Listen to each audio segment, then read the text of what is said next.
We were discussing this poem, The Miller of the Dee, okay, and I told you that this poem is regarding a miller, and the miller was a very happy person, though he was very poor, but despite that, he was happy, okay. Why was he happy? I told you. He used to sing. He was just as free as a bird, because there are a few lines that tell you how happy he was. No lark more blithe than he. Children, please see you are all on page number 196 and 197. We are all on these two pages, the Miller of the D. Okay, please see that you are all together with me on this page. If you do not have the book, I had shared the content of this book in the group as well. Please check it from there.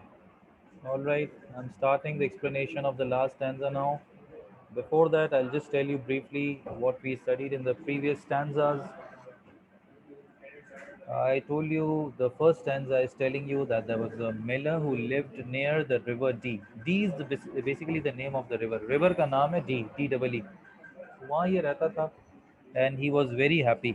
बहुत खुश था ये. I told you Miller था एक छोटा सा इसका वो आटे की चक्की थी उसके पास और वही रन करता था but despite all this he was very happy. ठीक है और हर वक्त ये गाता रहता था आई envy nobody no not I and nobody envies me. uh, इसका मतलब क्या है किसी को याद है? You remember the meaning of this? I envy nobody no not I and nobody envies me. I told you the meaning of envy. If you remember, envy. Envy is basically jealous, you know. He used to sing all the time that I am not jealous of anybody and nobody is jealous of me. ये हर वक्त ये गाता रहता था. Okay. So then what happened?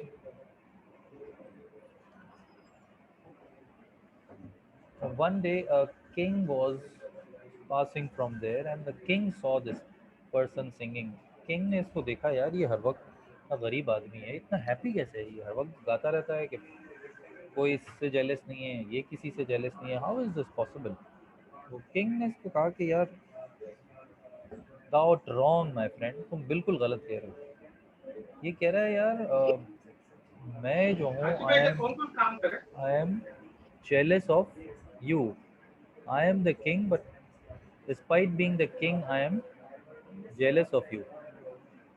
And if it was possible for me to change my heart with your heart, I would have done so. समझे? अगर मेरे लिए पॉसिबल होता कि मैं अपना दिल तुम्हारे इतने खुश और लाइट और अच्छे दिल से बदल सकता तो मैं ये कर लेता. अगरचे मैं किंग हूँ, despite I being the king, I would have done that. Okay, मैं भी इतना हैप्पी होना चाहता हूँ. तो फिर पता है किंग इसको पूछता है ना कि यार please tell me the secret of your happiness. तुम जरा अपनी हैप्पीनेस के बारे में मुझे बताओ.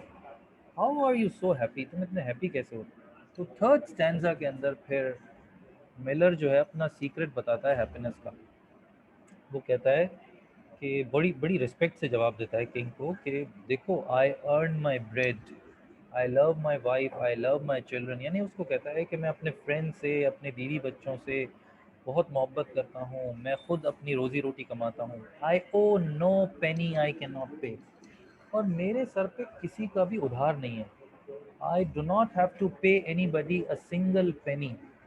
सो that is why I am so happy and I come over here to the river D, and the river, the pressure of the water, it turns my mill, and I grind the corn, and I take all this corn, I feed my children, to feed my babes and me. लिखा हुआ है ना, इसका मतलब है कि मैं अपने आप को अपने बच्चों को इससे खाना खिलाता हूँ जो मैं कॉर्न घर लेकर जाता हूँ और ये मेरी बहुत हैप्पी लाइफ है.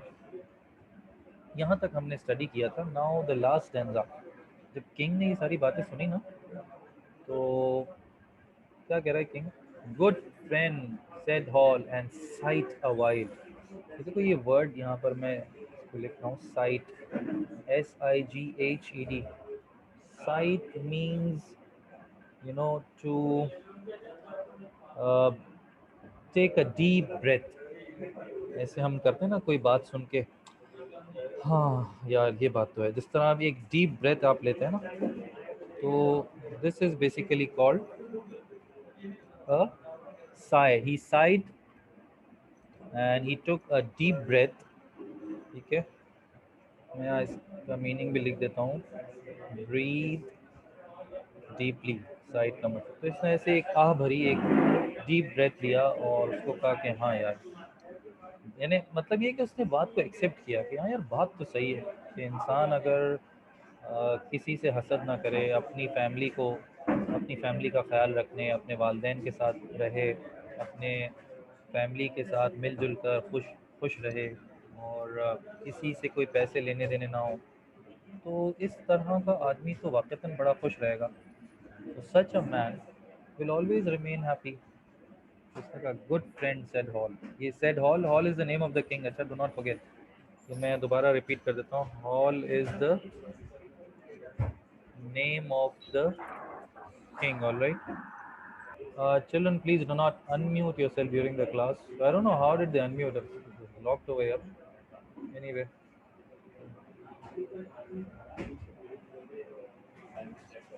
acha. Now he says farewell and happy be। ठीक है, अब उसको एंड में गुड बाय कह रहा है वो। Farewell basically is a word use to say goodbye. ठीक है, ये आपने फेयरवेल का वर्ड सुना होगा। एक फेयरवेल पार्टी भी होती है, वो हुआ करती थी। ठीक है, तो farewell party is basically means, farewell means goodbye, अल्लाह हाफिज़ हम कहते हैं ना, अस्सलाम वालेकुम, गुड बाय, मैं जा रहा हूँ, फेयरवेल। एंड हैप्पी बी, असल में तो यूँ होना चाहिए इंग्लिश में, बी हैप्पी। लेकिन आपको पता है पोइट्री में जैसे ये इनको राइमिंग मिलानी है ना, ये देखें बी, दी, पी, डी, वो सारे जो लास्ट वर्ड्स हैं, तो पोइट्री में, पोइट्री के अंदर जो है वो थोड़ा सा इस तरीके से होता है। तो ये कह रहे हैं farewell and happy B, but से नो मोर इफ दाउट से ट्रू। कह रहा है कि यार एक मैं जाते जाते तुम्हें एक बात कहना चाह रहा हूँ, ये मेरी बात ज़रा तुम गौर से सुनो। से नो मोर, ये देखो ये लाइन देख रहे हो, से नो मोर। सही इंग्लिश तो ये नहीं, ये पोइटिक स्टाइल है, वरना तो हम यूँ कहते हैं कि प्लीज़ डू नॉट से दिस। सही इंग्लिश में तो हम ऐसे कहेंगे, लेकिन ये पोइट्री वाले स्टाइल में लिखा हुआ है, बट से नो मोर। मतलब ये कि यार आइंदा तुम ये नहीं कहना, इफ दाउट से ट्रू। इफ दाउट, ये देख रहे हो आप, ये इंग्लिश THOU, और फिर ये अपोस्ट्रोफी और DST, ये यूज नहीं होता इंग्लिश में दाउट। मतलब even if you are true, even if you are, अगरचे तुम सही भी कह रहे हो, ठीक है ना, अगरचे तुम सही कह रहे हो, दाउस्ट से ट्रू। तुम कह रहे हैं कि ये यू आर का मतलब कर लो इसका, दाओ मीन्स यू। कह रहे हैं कि तुम सही कह रहे हो लेकिन फिर भी ये मत कहना, क्या नहीं कहना, that no man envies thee, that no man envies, दाउस लिखा है और आगे फिर दी भी लिखा है। दी का मतलब भी आप यू कर लें, यहाँ पर दी मीन्स यू, दाओ, दी, ये सब यू, योर, इन मीनिंग्स में यूज होते हैं। ठीक है, तो ये कह रहा है कि तुम जो कह रहे हो ना कि कोई तुमसे जेलस नहीं है, ये बात नहीं है। कहने का इसका मकसद है कि भाई मैं किंग हूँ लेकिन मैं भी तुमसे जेलस हूँ। ठीक है, तो आइंदा ये नहीं कहना तुम कि तुमसे कोई जेलस नहीं है। देखो मैं किंग होने के बावजूद तुमसे जेलस हूँ, because you are so happy, and the real wealth of life is happiness. Happiness दुनिया की सबसे बड़ी खुशी है।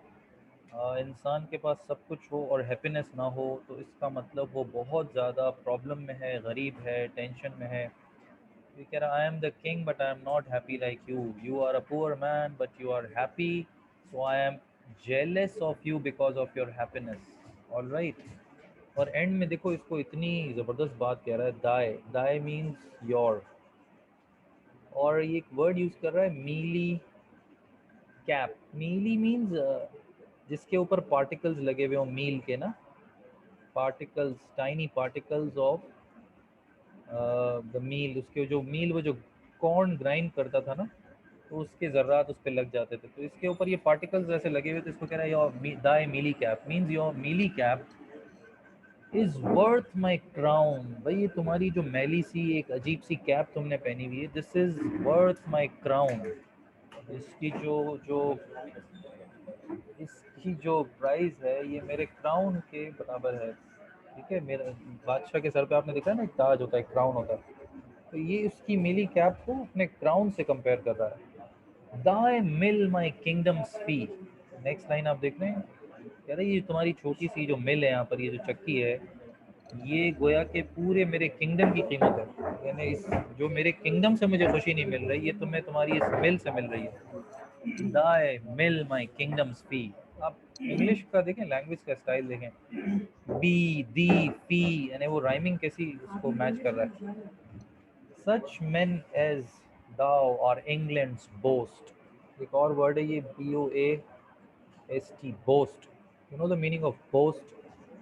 बोस्ट का मतलब होता है प्राइड, यानी फखर। बोस्ट थोड़े से नेगेटिव मानों में भी यूज होता है कभी, जैसे हम कहते हैं डू नॉट बोस्ट अराउंड, यार शो नहीं मारो, डू नॉट शो ऑफ। और बोस्ट कभी पॉजिटिव सेंस में भी यूज होता है, जैसे यहाँ पर है कि प्राइड या फखर। ये कह रहा है तुम जैसे लोग तो इंग्लैंड के लिए फखर हैं, ओ मिलर ऑफ द डी। इसको ऐसे एड्रेस कर रहे हैं, in the end the king is addressing the Miller and giving him a title. Oh, Miller of the Dee, you are you are a source of pride. You are England's boast. I am proud of you, my Miller. इस तरीके से एक बादशाह जैसे कहता है ना, तो now the king is giving so much respect to the Miller. So this is the poem, the famous poem by Charles Mackay, The Miller of the Dee.